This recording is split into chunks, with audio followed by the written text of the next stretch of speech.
उत्तर प्रदेश के वज़ीर आला योगी आदित्यनाथ ने खवातीन की हिफाजत के लिए गुज़श्ता रोज़ मिशन शक्ति मुहिम का आगाज़ किया। इस मुहिम के तमाम पुलिस स्टेशनों में ऐसे अफराद की लिस्ट तैयार की जाएगी जो कभी खवातीन से जुड़े जराइम और छेड़छाड़ के मामलों में मुलविस पाए गए हों।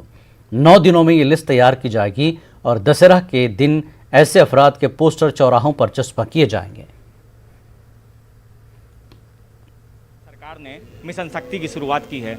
मिशन शक्ति के तहत ऐसे लोग जो लोग महिलाएं के अपराधों में जुड़े हुए हैं, महिलाओं के साथ छेड़छाड़ करते हैं, ऐसे लोगों की लिस्ट तैयार की जाएगी और विजयदशमी के दिन से उन पर कार्रवाई की जाएगी। उस कार्रवाई के तहत चौराहों पर उनके पोस्टर लगाए जाएंगे। इस तरह की शुरुआत से कुछ नई पहल की शुरुआत की है सरकार ने। आइए, हमारे साथ कुछ लड़कियां मौजूद हैं, आइए उनसे जानते हैं जिस तरह की शुरुआत की गई है, क्या लगता है आपको कि ये शुरुआत से किसी में डर आएगा? क्या लगता है? इससे बहुत अच्छा होगा। जैसे हम लोग कहीं जाते हैं, निकलते हैं तो हम लोगों को डर बना रहता है कि अगर कहीं गए तो कुछ हो ना जाए। इस योगी जी ने ये जो कदम उठाया है बहुत अच्छा उठाया है, ये सराहनीय है। जो लोग ऐसा करते हैं उनको फिर डर लगेगा कि चौराहे पर उनका पोस्टर लग जाएगा और थोड़ा सा मतलब डर इस बात का भी रहेगा उनकी बदनामी हो जाएगी। इसलिए ये सब चीज़ें थोड़ा सा क्राइम कम हो जाएगा और इसके लिए उनकी बहुत ज़्यादा हम सराहना करते हैं कि लड़कियों के लिए कुछ ना तो कुछ होना चाहिए। आप बताइए कि जो शुरुआत की जा रही है बेहतर कदम है। योगी जी ने जो कदम उठाए बहुत अच्छा, लड़कियों को अब जो अंदर डर है वो खत्म हो जाएगा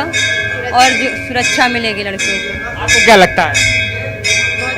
बहुत अच्छा लग रहा है कि जो योगी जी ने कदम उठाया है ये काफ़ी लड़कियों के लिए बेटर होगा और योगी सरकार के इस फैसले की सराहना कर रही है। कानपुर से संदीप सविता, न्यूज़ 18 उर्दू।